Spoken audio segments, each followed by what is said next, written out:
Tiba-tiba ada salah satu kru yang dari belakang megang betis aku. Terus dia pencet-pencet saya. Maraknya kasus pelecehan seksual belakangan ini membuat banyak orang buka suara, termasuk artis Ersha Aurelia. Dalam unggahannya pada Minggu 26 April 2026, Ersha buka suara terkait pengalaman kurang menyenangkan yang dialaminya saat syuting. Dalam ceritanya, Ersha mengaku pernah alami pelecehan seksual oleh seorang kru saat dirinya masih kecil. Gimana cerita selengkapnya? Kita simak.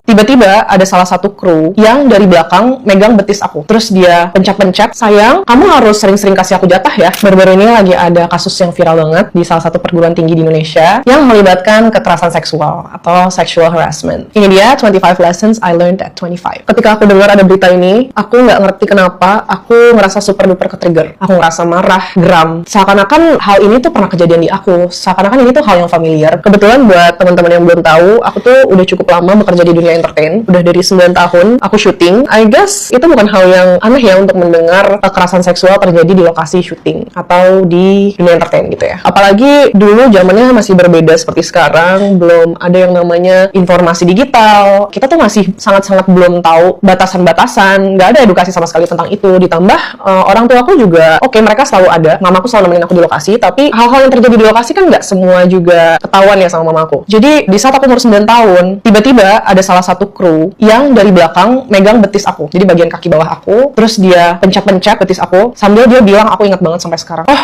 kenceng juga ya kakinya. Which di umur 9 tahun aku masih belum bisa mencerna dan punya reaksi yang tepat ya untuk hal itu gitu. Bingung, nge-freeze, gak tahu harus apa, dan apakah pengalaman itu pengalaman yang buruk atau tidak ya. Apalagi itu berhadapannya dengan lelaki yang sudah dewasa gitu ya. Apakah aku harus teriak? Aku juga nggak tahu, dan pada akhirnya aku tidak cerita sama siapa-siapa soal ini. Bisa terjadi ke siapapun, umur berapapun, dengan pakaian apapun. Sadly, sexual harassment nggak punya dress code. Itu hal yang paling menyedihkan gitu ya. Setelah aku ingat-ingat, aku mengalami kekerasan seksual tuh cukup beberapa kali. Lalu kejadian berikutnya terjadi baru beberapa tahun lalu. Aku mengalami kekerasan seksual secara verbal.